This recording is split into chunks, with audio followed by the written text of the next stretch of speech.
Welcome to Toast in the Classics, a podcast where we take something that people call classic and we talk about it while drinking something inspired by the classic because this is a standard Toast in the Classics. Nothing sober about it.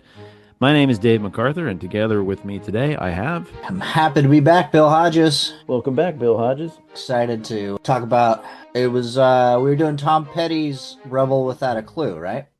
Is there a thing called that? It's a classic Tom Petty song. Oh, okay. No, don't know that. No, this is Rebel Without a Cause. Oh, right. Yeah. 1955 movie 1955, exactly. Very different time in America. than Tom Petty. Yeah. Well, then today is what I meant, but yeah, Oh, definitely. definitely today. The weird thing about this film is that it's the guy who makes the sausages stars in it. I was really surprised by that. The guy that makes the sausages. Jimmy Dean. Jimmy Dean sausages. Haven't you ever had Jimmy Dean like frozen sausage patties? And no? No. All right. Is that the same? Yeah, I mean, I No, was it's thinking not. Tom Petty, No, you're no, thinking sausages. no. I never heard him called Jimmy Dean except in that song Rock On by Michael Damian or whatever it was called back in the day. Do you remember that song? I'm not sure. No, it was like 1989 or something like that. But anyway, the guy says Jimmy Dean, James Dean. Like, James nobody Dean. calls him Jimmy Dean, do they? Is that a? Did you watch the movie? I did watch the movie. I Okay, liked good it. man. I liked it. I thought it was a good movie. I Okay. have some things to say about it. I thought it was interesting. Do you think that all teenagers kind of go through some sort of phase similar to what this character was dealing with? I think there are differing levels of intensity, but I think that, for instance, I think you had a harder teen time than I did, right? And then we both have good reasons for being into the whole being troubled by the whole teenage thing right now. For instance, I have one of them living in my house. Sorry, I should say infecting Nearly my two? house. I would say it. No, I only have the one teenager right now. Thank God. I can't imagine what it'd be like to have more than one of them in the house. But you have to deal with how many? Oh, I think I have like 160 something Good teens God, or man. preteens. They're actually preteens. I don't know that any of Oh, mine okay. are actually 13 or above yet because Okay, it's only sixth and seventh grade.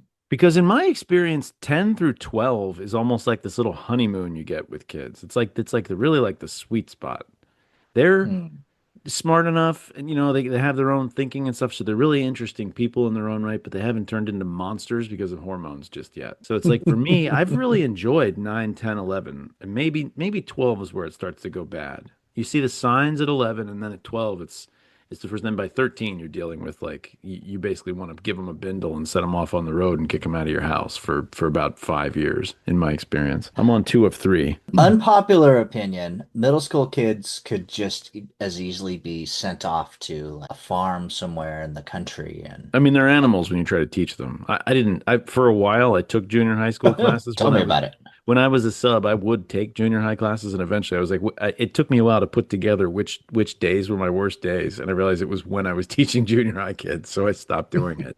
Basically, if I could get like older kids, junior senior year, and if the best thing, chef's kiss day as a substitute teacher was something like an AP class or an international baccalaureate or something like that, where there just wasn't anybody causing any trouble. The kids were just like there to learn, and that was it. They weren't there to like stand on the desk and see what they could get away with. And it was, like 12-year-olds. That's just what literally a kid stood on a desk one time, and I had to like get him down off the like it was ridiculous. This is worse than that. This is not just standing on a desk. Mr. Dean is having a worse time. But do you think they blame the parents in this movie? I think the film definitely reflects that the parents are at least partially responsible for the actions of the teen, which today is a difficult argument to get No, I through to think some today, I people. think, well, I think we should talk about it. We should talk about it with this movie. And at this time, there's another one called Blackboard Jungle that's right around the same time. I don't know which one's first, but I think we've mentioned it before on the show that the teenager was a concept that wasn't invented till the 50s. Like, Hmm. obviously, there were the ages 13 to 19 going back to the Ice Age and beyond, but nobody talked about it as being this category of life that was Hmm. important. People would just talk about young men, young women at like 15, 16. And it was only in the 50s where people started really diagnosing that there was this time that was very difficult. And there's a lot of different theories for it. Some of it is the automobile. I think that's a Mm. big part of it, and the affluence that happened after the war and a couple of different things that were combined. I wrote down some notes. I think a lot of it has to do with affluence. I think affluence causes its own problems. I Mm. think that kids in the 30s, they didn't punk ass around because they were like working when they were 15. They didn't have any time to have Well, angst. you had the depression going on. Yeah, the depression. Uh, I think the 20s, there was some sign of there being some trouble with young people. I think there was some talk about it, but it wasn't narrowly targeted at teens. It really didn't happen until after the war. well, and from a systemic perspective, as far as, kids in school, teens in school, the expectations were such that the child sat at their desk and they did what they were told. When did And compulsory education hit the whole country? well, that's been around forever. Has it? It has. I Like mean, everywhere? Boston, well, in the United States for Yeah, but sure. I mean, in the United States as a whole, in the 1880s, no, I guess in the teens, I don't know. I think it varied a little bit. The suburbs happen after the war. That's a big Hmm. change. The That's a big suburbs and the change. car. And I think that's where you're dealing and that's one of the things that was an innovation here is this was like bad kids. This was delinquent kids, but there were delinquent kids that were like wealthy or like I said, Hmm. affluent at least, like middle Affluent class kids. kids, that there's a TV in the home and multiple cars and like a full single family home and they're going to a nice public school. It actually looks exactly like 90210. Like when he goes into the high school, it's like a California high school that I recognized from watching TV when I was a kid. It looks like LA. I think You get the observatory there. yeah, that's right, which is I don't think as close to the ocean as they depict it. Weren't they But looking out what? over the ocean from the observatory in the I don't know if movie? that was from the observatory. I think those were separate, but Okay. they definitely like went from up to some sort of cliff Uh-huh. that Well, was it's out up in the looking. mountains. I know where it is. It's basically near the Hollywood sign. It's kind of like east Mhm. of the Hollywood sign up in the Hollywood Hills, but it's in that area, but it didn't seem to be located exactly the right place. They spent a lot of time at the planetarium actually, They did. and I wondered what that was about because I think this movie can be given credit for being interpretive. Like I Hmm. don't think they just chose the planetarium without anything in mind. And so I think they were sort of there's a couple other things they talk about the little kid has his little gun and he's like, the atomic age is like that part. So there's sort of some calls to the 50s being like the space age, the nuclear age, like the Cold War is in the background. And maybe that's explaining the sort of teen angst a little bit. Like something about that is in there. There's a couple of different things going on. So I think the planetary, because remember they give the planetarium speech and it's talking about like the end of the universe Hmm. and how everybody's going to die in a big fireball Hmm.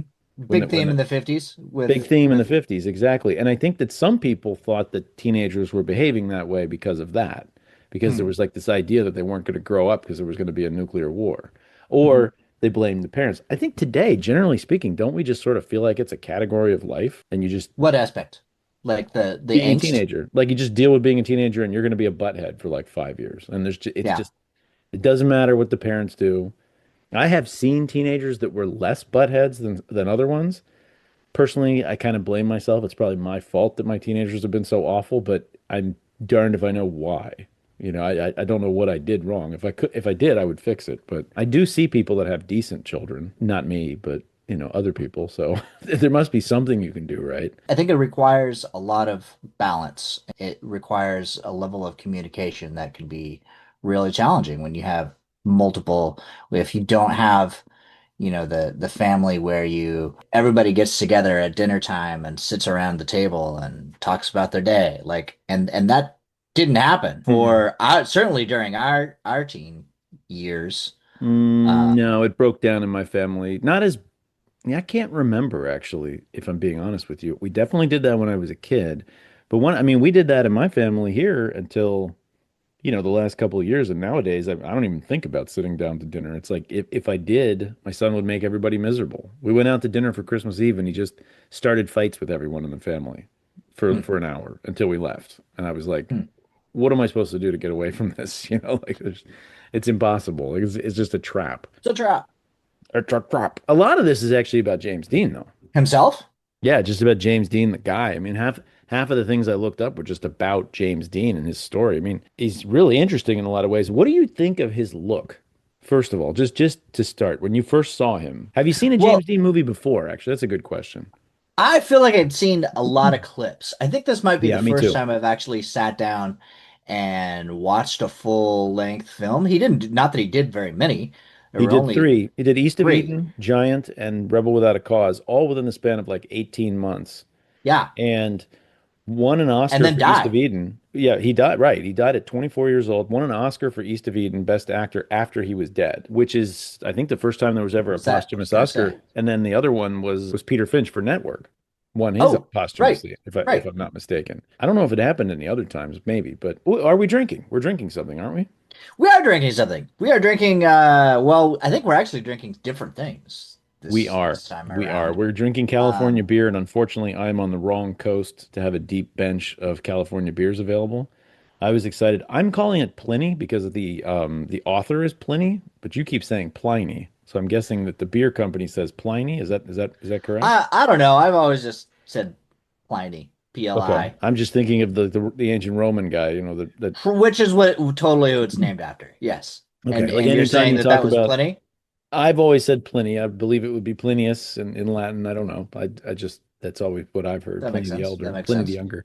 Pliny the Elder is the guy who died in the eruption of Vesuvius. Vesuvius, And right. actually his Right. son took notes on the eruption of Vesuvius from watching it. So it was a pretty amazing firsthand account of something that happened like that. But anyway, he's got tons almost every time that on Stuff You Should Know, Josh and Chuck, the podcast, whenever they start talking about any natural history subject, it always starts with what Pliny the Elder or Pliny the Younger said about it. So Oh, interesting. yeah. He's also the first person Um, to ever mention the Christians in oh, in huh. history outside of the Christians themselves. Outside. Yeah, there was Okay. a comment on something about them. I think the Younger wrote a letter to somebody, but Yeah, well, so you got a Sierra Nevada, right? I got Sierra Nevada, specifically Hazy Little Thing IPA, which I have had before. Maybe even done something on the show about it, but I'm about 150 shows in, and I just don't remember what I've done before. But it's a pretty solid beer. I can't complain. I've been back into IPAs recently when I Have you? drink beer, which is not constantly, but every once in a while. Probably better to not It be is drinking better. it. It is better. First of all, it's better not to drink so much. I have to say, I hate to say that on a podcast that's nominally about drinking, but I've definitely been trying to cut back as I reach my twilight years, my golden years, I guess is a better way to put it. As we reach the end of our 40s, Right. it's For a like, second, I thought you were going to say lives. I was like, whoa, let's not no, go there. whoa, whoa, We're whoa. not quite there yet. All right. So Hopefully not. you said you haven't seen any James Dean either, except seeing clips, right? That's right. Yeah. So I knew a couple of references. I know he's obviously an icon. It's like Marilyn Monroe, James Dean, Elvis Presley. Those are like the faces of the 50s, right? Like maybe there's someone else I'm not thinking of, but that's the biggest ones, I think. Hmm. Or is Marilyn Monroe the 50s or is she the 60s? I Good think she's more question. the 60s now that I think of it. But anyway, I've Uh, never watched a Marilyn Monroe movie either, and I probably should because I certainly know her face. But James Dean's kind of similar, but I had never really watched anything with him. And my first impression, I was like, he's very strange looking. It wasn't like I saw him and I was like, oh, this, I could see why this guy was considered the most beautiful male person that ever walked the earth. At first, I thought he looked kind of wrinkled and old and had like a strange face on a little body. Like it just looked very weird to me at first. he definitely did not look like a teenager. I mean, Well, and granted, he wasn't. he Well, was I in mean, I his usually do 20s. that, He was in right? his early 20s, Yeah, I mean, I right? think I would make the argument that almost any quality teen movie I've ever seen has starred people that were well into their 20s, like Ferris Yeah. Bueller or something like the good ones. It's not actual 16-year-olds. There's not that many good actors that are 16, let's just say. So, and they need a little more seriousness to them and things like that. So, Do you feel like he was overdoing it with like way too much though? Like his the acting? over dramatization? Yeah. Oh, I mean, I actually had kind of a swing halfway through the movie, to be honest. I thought Okay. that, and then I was At watching what he's first? doing. I sort of got it a little bit better at the part where he's arguing with his parents and he's standing on the stairs, arguing with his mother and father at the point where I think it's when he comes back from when the one guy dies. Oh, okay. After they'd stolen the cars and one of them went over a cliff. Yeah, do you want to give a little synopsis? That's probably a good idea. Yeah, so Dean, his character, and his character's name was Jim Stark. So It Jimmy is Jim. Stark. Okay, Jim Stark. Yeah, All right. Jim Stark. So Jimmy, or what did the kid call him? Kid called him something else, right? Kid? Plato. No, Plato. Plato's the other kid. Yeah, yeah. Plato was the other kid. Plato was the kid who told Judy, played by Natalie Wood. Yeah. that he had another name, and I was trying to remember what it was. Oh, I have Uh, no idea.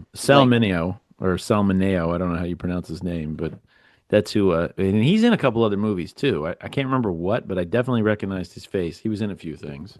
He's also frequently in the crossword because his name is kind of uses a lot of vowels in a short span, so he's very yeah, popular right. in the crossword. Dean's character, Hmm. Stark, goes out to He's the new being kid in introduced to town. the he's the new kid in town. He actually meets Judy Hmm. at the police station. I think Right. he meets What does Plato he as meet Judy well. at the place at the he sees her? Does he actually talk to her? They do talk. They do Okay. talk. Yeah. You know what that Uh reminded me of was in Ferris Bueller when Jennifer Grey is at the police station with Charlie Sheen. I think they're doing that in Ferris Bueller. in Ferris I think Bueller. I that's a see like a a little direct bit. reference. I There's a think so, lot probably. of those, by the way. Like there's that scene. There's just Fonzie is pretty much James Dean. You got Luke Perry in 90210 is James Dean. Brad Pitt kind of looks like I was just seeing a million different things that That seemed to have been reminded you. drawn. Yeah, that were drawn from this movie. I definitely thought so. I'm gonna buy that red jacket. The red jacket. The red jacket Yeah. he's wearing, like in the scene where they do the chicken run, I was like, that's pretty cool. I could rock that. And get those cool like engineer boots, I think is what they're all wearing. I want to Mm. get like a pair of those. I have blue jeans, obviously. That's easy. But I was thinking white t-shirt, cool red jacket, which was a thing. Like it was hard to find it. Like somebody, he was trying to figure out what he should, the production designer, I think, was trying to figure out what he should wear. And some guy came in for an audition wearing that jacket. And they were like, give me the jacket. And they copied it and like made like added it to the film. And it's kind of iconic. Well, and then he has Plato wearing it Yeah, you towards the get end. right. Yeah. And I thought that Yeah. was going to be more of a, well, anyway, we should talk about the synopsis. So New guy in town meets a couple of the other characters. Next day at school, he just instantly butts heads with the pack leader of like the the local so biker gang of youths or whatever. They're not really bikers, I right. guess, but they dress like, in my No, mind, that's a biker gang outfit. they're But all yeah, wearing the black leathers, they're all right? wearing the They're black leather jacket. You know what that reminded me of is Karate Kid. The new mhm. kid in town bumps into the other kids and then hijinks. It's pretty much the same plot as Karate Kid, except the karate aspect of it. But Right. it's similar in that way. And actually, I thought Salmoneo looks a lot like Ralph Yeah, Macchio. Ralph Macchio. He Right. looks a Yeah, lot like Ralph Macchio. I So can I see was sort of that. thinking of that. But I can definitely see that. So there's this field trip that uh we huh, spoke to earlier where the they all Griffith go to Observatory.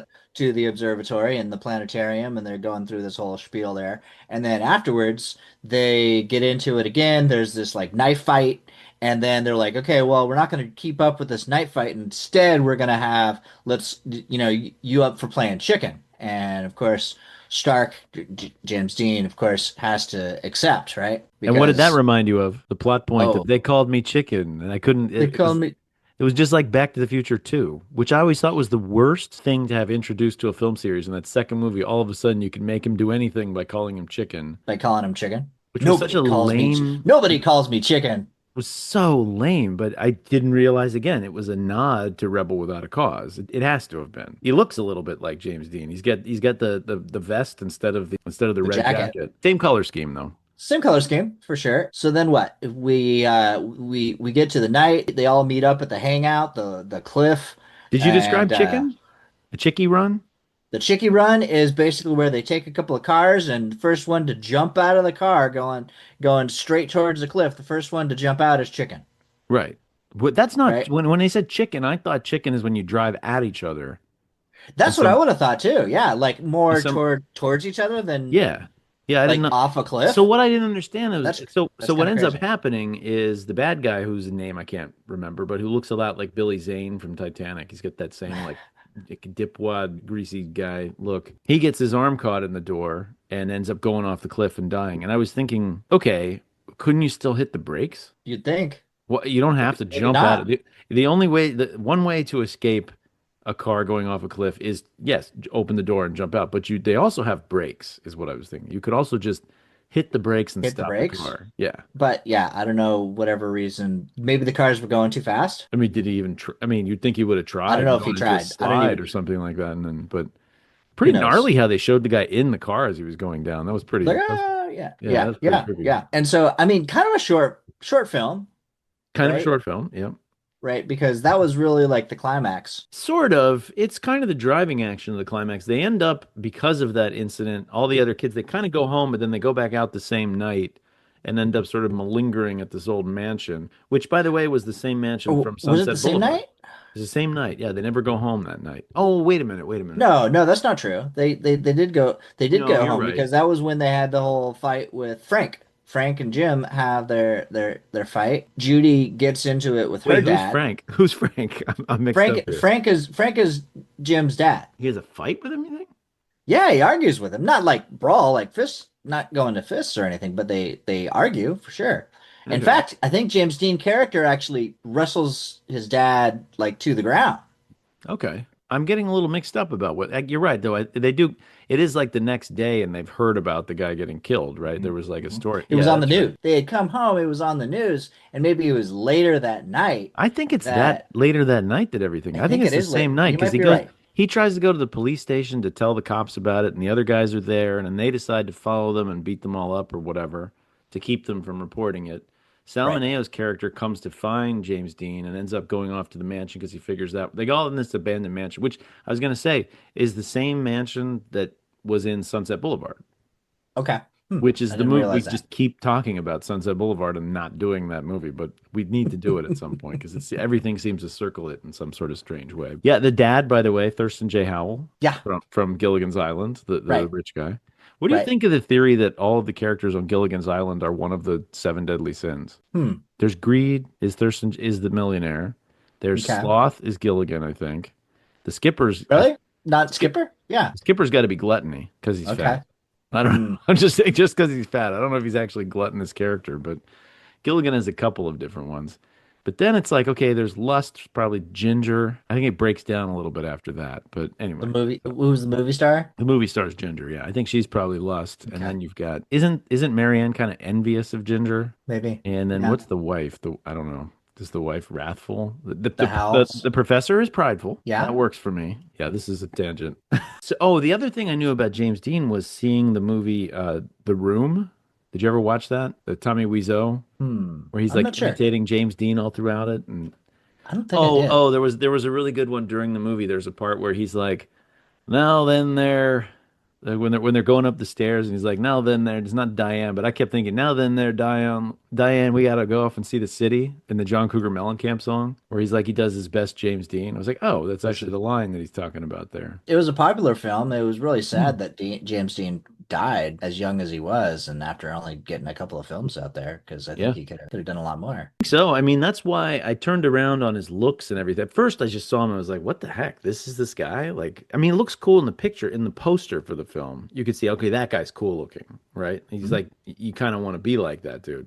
But then I was Mhm. watching the movie, he's like, very weird looking. But then about 30 minutes into it, I think I sort of started getting his charisma. And I was like, no, okay, this guy's cool. Like, he's a little strange looking. He has a little bit of a homunculus face. I thought he looked like one of those old Jesus paintings of a baby from like the 13 or 1400s where the baby just has man face.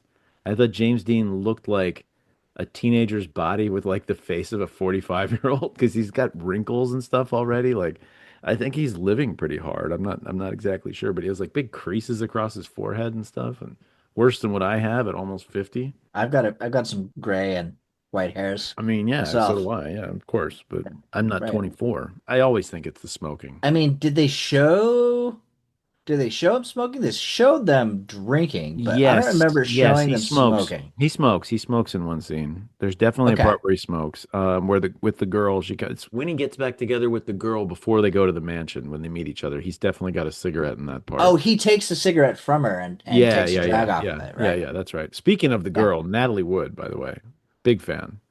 Yeah, Natalie Wood's absolutely. awesome. We've actually done a couple of things with her in them, and every time I see her, like at this one started, I was like, "Is that Natalie Wood again?" I was like, "Gosh, boy, she's pretty. Like she's just really.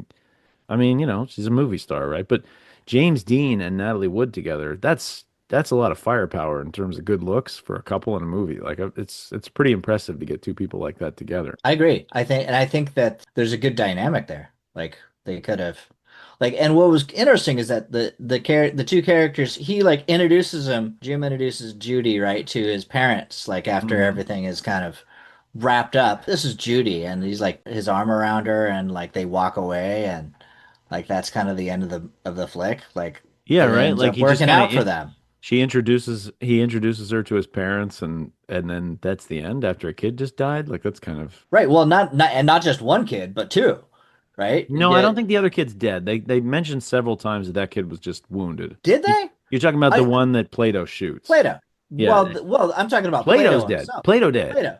And Plato Plato dead. did. Plato did. Yeah. And the guy that But jumped off oh, okay, the fair enough. cliff. Fair enough. I Same thought you were night, talking about right? because Plato shoots a guy. Plato wounds him, Yeah. and He I expressly don't remember if he killed the cop or if he shot the cop I don't think he or shot a shot cop. near the He cop. shot at the cop. Yeah. I remember my grandfather was a policeman, and my dad said he asked him one time. He was like, "Oh, have you ever had to use your gun like in your job?" And he was like, "I've only been in 3 or 4 gunfights in my career." And my dad was like, "You've been in what? Like 3 or 4 gunfights? Like I need more information." But I think that's all he got. I mean, it's kind of like asking somebody after coming back from war, like what that experience is like.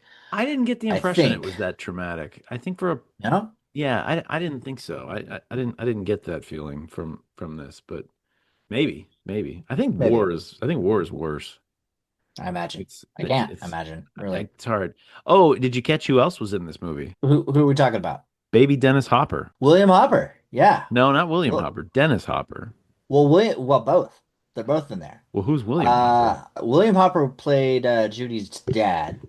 And then Oh yeah, okay. who did Dennis Hopper play? What He's goon just one did of the goons. He's just like one of the guys, and it's one of funny the guys because there? I was watching the scenes and he doesn't really have much in the way of lines, but he's standing there and you can see him acting so much harder than the other people in the group. They're just standing there being goons and he's like reacting to everything with his eyes. And I'm like, well, you could really tell that he's a much better actor than a lot of other people in this movie. Like he's really taking the job seriously. So James Dean was I dead. He was dead for a whole month before this movie even came out. oh wow. That's kind of a big deal if you think about it. I mean, this must have been it was originally going to be filmed in black and white. When his star started rising so fast, they actually switched and did the whole thing in color. So they changed the whole production because they was like, this movie's worth investing in because he's a big deal. And it was a pretty expensive picture. It was like 1.5 million, which is a lot in 1955, and made the money back 6 or 7 times. So it was worth it. It actually takes place in the same town where he was born, where he lived when he was a child, Santa Monica. But I guess he grew up in Indiana. His mother died when he was very young, and he ended up. His dad sent him off to live with people in Indiana. I read a little bit about James Dean. His story is at least as interesting as the movie, I thought. You could go and see where he died. There's a memorial by the side of the road. Oh, interesting. And It's that's I don't know how you say that in San Luis Obispo County.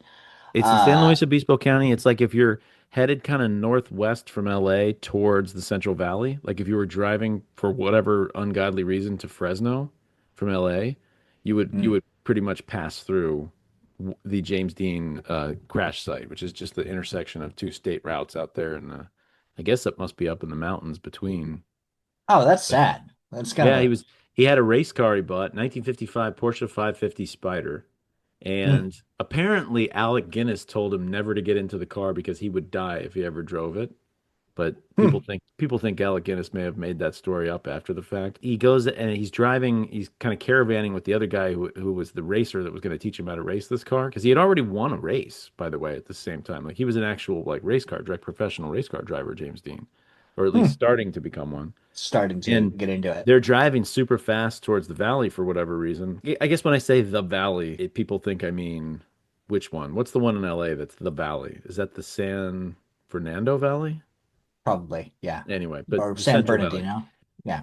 No, not that's I don't think it's but anyway. So he's driving out there and they got tickets on the way. The cops gave them tickets as they're driving, which by the way, I didn't know you could get a speeding ticket in the 50s. Did you know Hmm. that? That there were speeding tickets in the 1950s? I mean, wouldn't there have been Did they have speed radar? limits? Did they have radar guns? Were there speed limits in the 50s? I don't even know. But Probably. anyway, so he's Good coming out question. and this guy is making a left-hand turn and cuts across the highway and there was just no time. James Dean just plowed into him. Just apparently like broke his neck was like killed almost instantly. The other guy in the other car wasn't killed. I wasn't even really badly hurt, and I think the other guy in the car with him was injured, but anyway, he was gone pretty fast. So you could go out there and you could see that scene if you were so inclined, or see that memorial. Yeah. 24 years old. 24 years old when that. I thought he was in the 27 club. with Jim Morrison and I think Jimi Hendrix was also 27, Kurt Cobain, all those people. Oh, interesting. Similar to Kurt Cobain, I think, because really Kurt Cobain, I guess he had his biggest hits a couple of years before he died, so he had a little bit more time to be famous. How old was Cobain? 27, if I remember right. He died in Is that- 94, also if I remember right, either 93 or 94. I think it was 94. Oh, well, yeah, no, you're right. Born in 67, died in 94. So, He he takes off his shirt at one point. I can't remember why, but he takes off his shirt in one scene, and again looks like an old man with his shirt off. Like I was like, can you imagine Ryan Gosling having the chutzpah to take his shirt off if he had James Dean's body? Like, there's no way in a movie these days. Like, you would just not. You'd be like, I'm gonna keep my shirt on, guys. Like, I yeah. cannot imagine a woman going gaga over what James Dean looked like with his shirt off. It was pretty funny. Like I look better with my shirt off than James Dean. Like, no exaggeration whatsoever. He really was not in good shape. So Well, I mean, he was smoking and drinking and pretty much. I mean, you're yeah. 24 though, for God's sake. How bad can you look? I mean, just kind of naturally look good at that age. People were skinny back then. That's part of it. I mean, he was Because 55. He's 24 years old, so he's born 1931. I think that's right. So basically, he's a little tiny kid, like through the Depression and then the war, which is interesting if you think about it. They called this the generations that they were talking about in those days was the interbellum generation. I've never heard that term, and the silent generation. And I don't know exactly what generations that.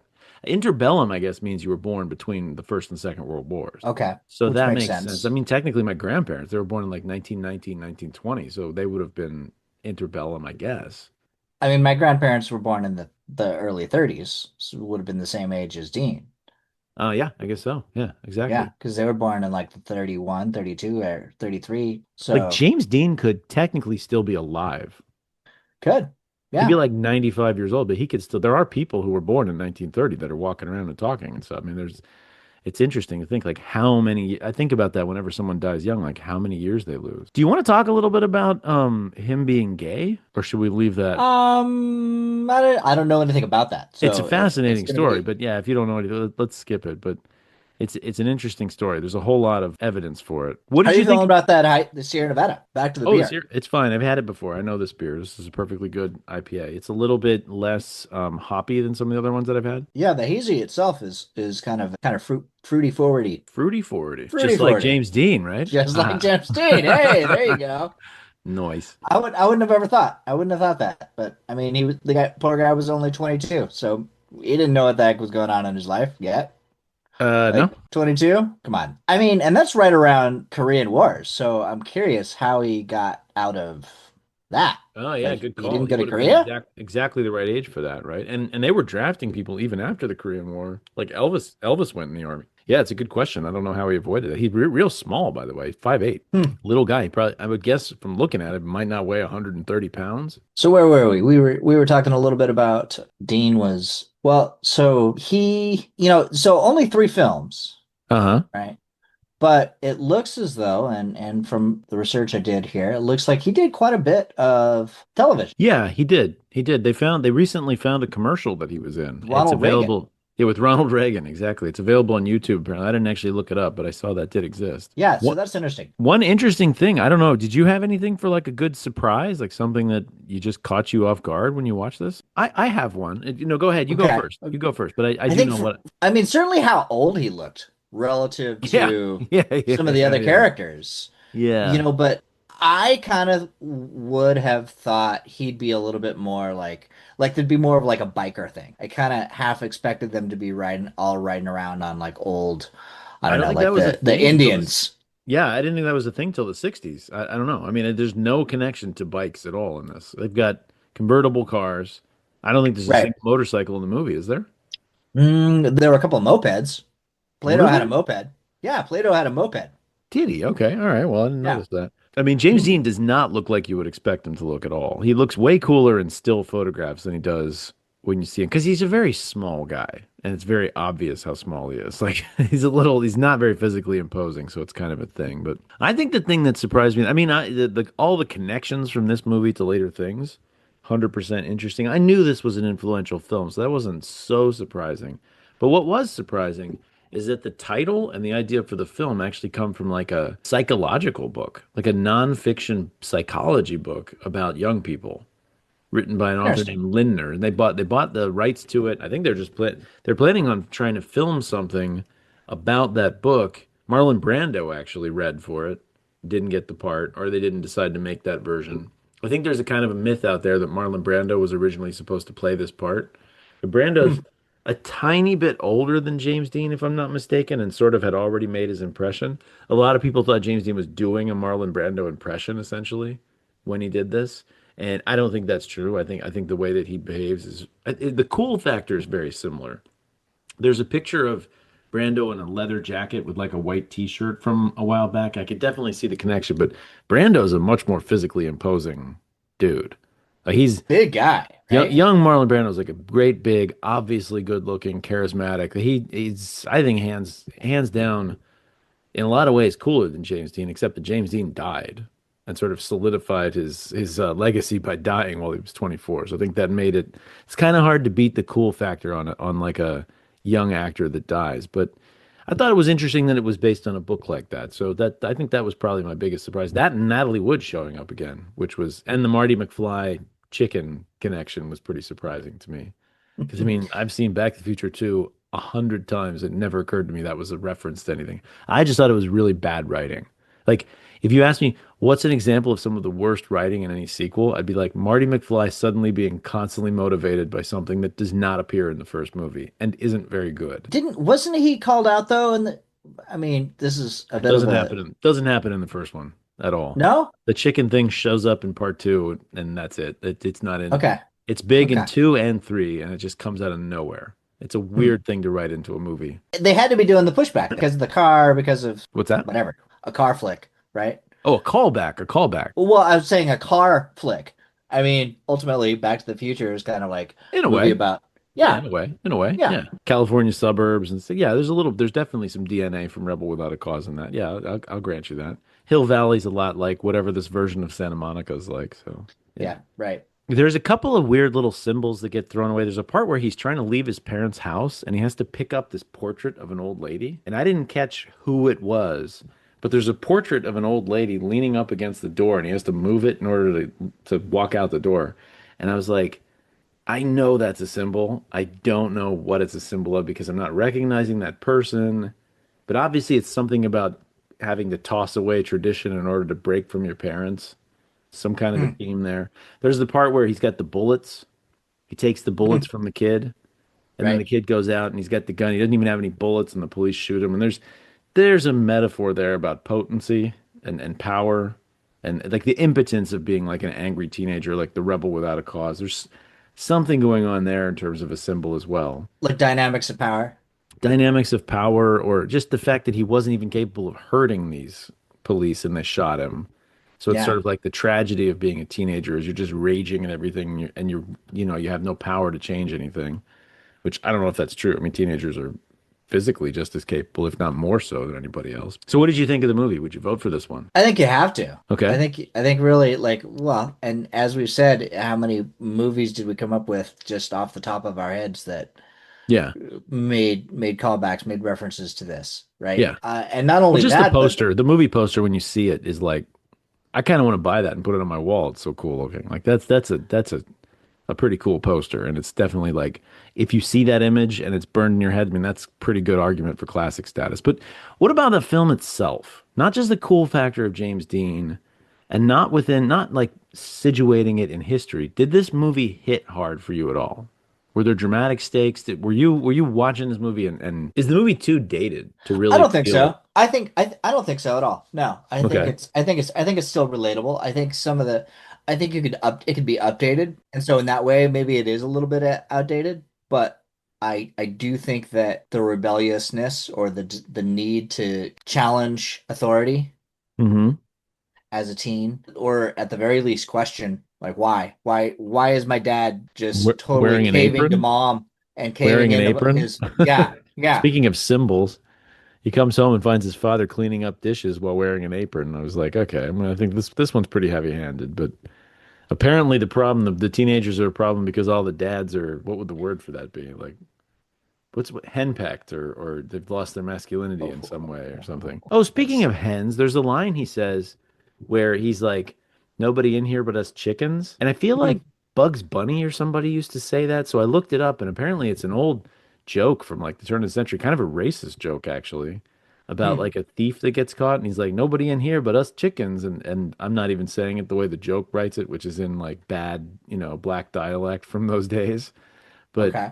apparently that phrase dates back to that joke, and James Dean is making a joke. I was thinking for a second, I was like, oh, is this where that phrase "nobody but us chickens" comes from? Is this movie? But no, it's just he's referring to something that was in wide cultural currency at the time. But I think it's in Bugs Bunny. Doesn't Bugs Bunny say that?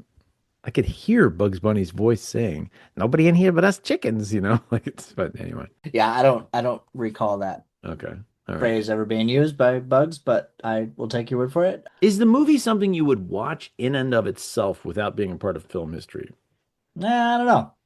I Yeah. don't know about that. I'm a little on the Yeah.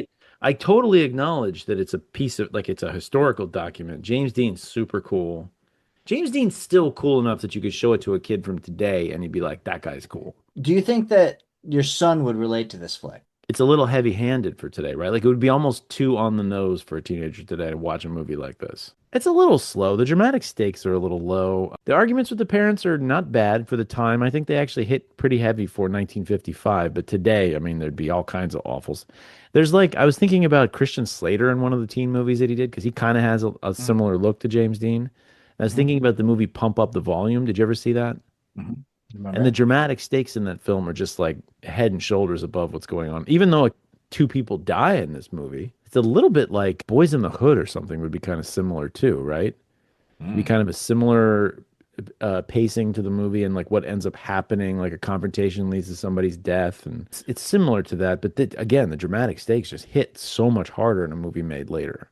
Like the violence is more palpable. That's He's one right. big. He's like he's running from the law, but like ultimately the law like embraces him to go to and gives him the opportunity to go in and get this other kid out of there who's broken into Well, he this. takes the opportunity. I don't really know how they feel about him doing it.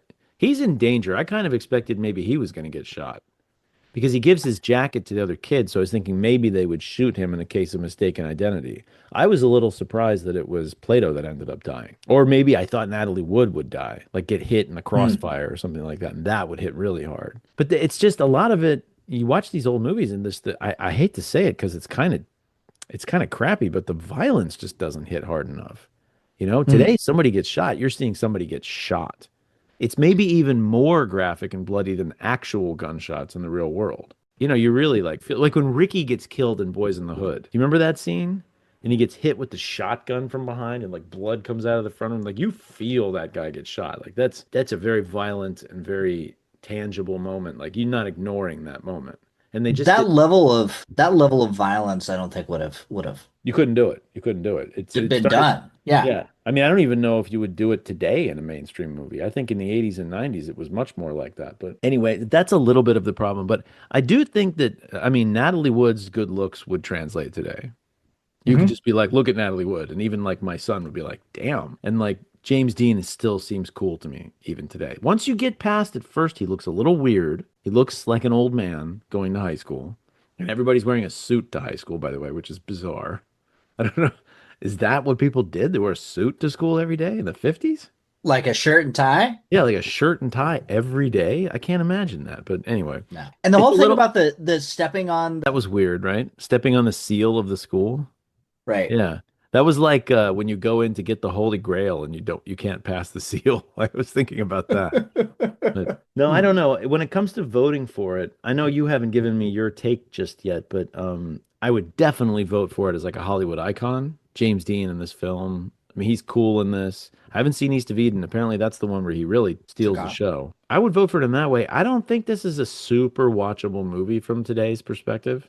I think this movie you could get through it, but it'd be like a 7, 6 or a 7. Like it's not really that compelling. I don't know if I was like looking at my watch. 6, 7. That's actually exactly where that meme comes from, is saying it's either a 6 or a 7. I was watching it. I wouldn't say I was like checking the time to see when the movie would end, but it didn't exactly carry me through captivated on the edge of my seat the way some movies do. I hear what you're saying. I think it's a little slow by current standards. A little bit. Yeah. I think it was a little short, and so I don't know, maybe could have been done. Like they could have possibly expanded on some of it somewhere and some like what was going on with Judy and her father. What were some of the other underlying issues that we were seeing there, maybe to kind of I mean, he hits her, expand on right? those things. The dad He hits her did. He and he did. calls her something like it's not slut or whore. He calls her like a tramp or something like that. I can't It remember was what the something, yeah. can't remember the It word. was Something dated. a little more It was mild dated. version. Yeah, a little bit, it's very dated, exactly. So I thought that kind of hit hard. I kind of got that. Him hitting her is like shock. It's more shocking today probably than it would have been then, right? People Yeah, used to hit their kids. But like today, right. like the idea of a father slapping his daughter is like, oh my God. Like really, I was taken aback. So that Yeah. kind of, Yeah. I got that. But in general, I think if I was just judging this as a film, I probably would not. Except again, the influence. There's no other movies before this where the parents have conflict with their teenage children. You're seeing some domesticity. The parents have a bad relationship. Hmm. That's pretty obvious, right? The grandmother or the The grandmother mother-in-law. like picking on the daughter-in-law and stuff like that. Yeah. There's a lot of this in Ordinary People. Actually, I don't know if you listened to the episode we did on that, but it's a super dysfunctional, controlling mother. The dad's kind of a milk toast, and the kids all conflicted because of it. It's a very similar dynamic. I wouldn't be surprised if there's a little bit of a connection there. But anyway, Hmm. so my vote's kind of ambiguous. I think I'm going to leave it up to you because I picked Interesting. this. You're the foistee. I think I picked it. It was on our list. It was on our list. It's been on my list to watch for a long, long time. So I'm glad I did. I am too. I mean, I've heard of this film for obviously the movie predates me, but Right. By as so much as you would think, right? This is one of these things where you do the math and you realize this movie's well, only 20 20. years. It's only 22 years before we were born. Yeah, We're double that in age. true. You know, True. 22 More than years that. ago, 22 years ago is something that happened in 2004, right? Like Yeah. that's the difference between us being born and this film coming out. It's When I graduated from college. yeah, Uh exactly. I was in law school already in 2004. That's almost as long ago as Hurricane Katrina. Yeah, yeah, anyway. right. I like what they were doing with the film. Uh, I think I have to think of it from the time period yeah. that it was in. Yeah. I think it was really innovative in that way for the time for 1955. I think Dean and his character were kind of representative of probably kids at the time. So I liked it in that regard. I think it's a Yeah. good topic. I'd like to see more on that topic, frankly. And I think that overall the film has been referenced countless times Oh yeah.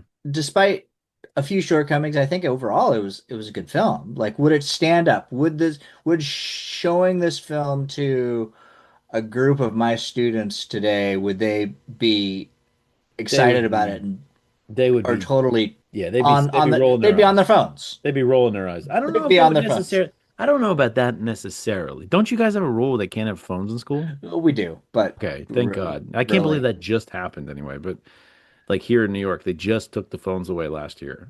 Up until then, they And had kids aren't kids with phones in they're school, still not following it. and they're wondering why people aren't learning. I can't even imagine. I wouldn't have paid attention to anything if I'd had the ability to, I don't know, do everything else at any moment. But anyways, that's a completely different discussion. But there are films this old that you can show to a kid today, and they're still just complete. Like The Wizard of Oz is even older, right? Gone with the Wind is as problematic as it is by today's standards. It's just a much more compelling film than this is. Something about this seems really dated. A lot of it is because it's focused on families and things like that, and kid dynamics and stuff. And there's a lot of cultural stuff that's really dated, Hmm. and then a little bit of just kind of it. One of my favorite bits was when they're in the mansion and the kids are kind of joking between themselves. I thought They're that was mocking. They're mocking they're like mocking. It the seems more modern, right? All of a sudden they're yeah. a little more like sarcastic, and it just seems more like modern kids.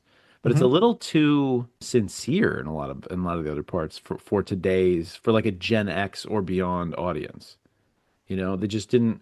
I think things were different in those days. The people weren't mocking. I don't know, but anyway, there are films from the 50s that you can put on today. A lot of them are sci-fi and horror movies that you can put on today Hmm. for a kid and they'll just be like we watched The Blob. Hitchcock. Hitchcock flicks. Hitchcock films, exactly. There are Yeah. movies that you could watch from that time period that just I don't know, fire on all cylinders and just keep you entertained in it more. But this one has a little bit of a corny factor to it. Mm. And Mm. I have a feeling your kids, if you showed this to them, unless they were like students of film or like really thoughtful kids thinking about, the icon factor, I think you'd have a lot of eye rolling and it'd be hard to watch.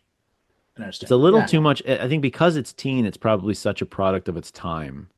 Mm. Teen stuff tends to be a product of its time more than other things. Does There that mean are that it's not a classic? The fact no, that I don't it's know. I don't think you could say it's not a classic. I mean, I would vote for it to be a classic. I think it's iconic. I think it's important. I think it's all those things. And I think it's a classic.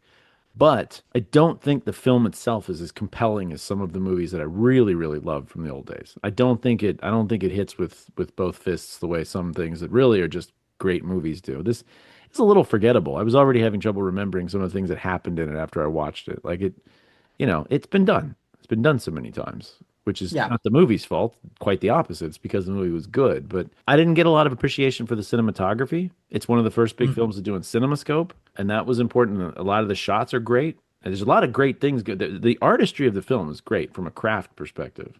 I can't complain. The Technicolor is wonderful. The acting is great. It's just the story's not is nothing special by today's standards compared to some older movies. So I ding it on that, but for me, it's a classic. I don't know what you say. Well, I mean, I agree. I don't know that it's a movie that I would be like, Watch oh, I again. gotta go see that. Yeah, Yeah. yeah, yeah, exactly. In that way, I agree with you. But I like the topic. I think there's some stuff that was done in the later '80s and the '90s that kind of hit on a lot of the same topics that Mhm. I think were done a little better. But I think again, kids today could watch The Breakfast Club, for example. A kid from this generation today could watch The Breakfast Club and enjoy that movie way more. yeah, I don't know. I think some It's of the flicks that dated. we It's 100% dated.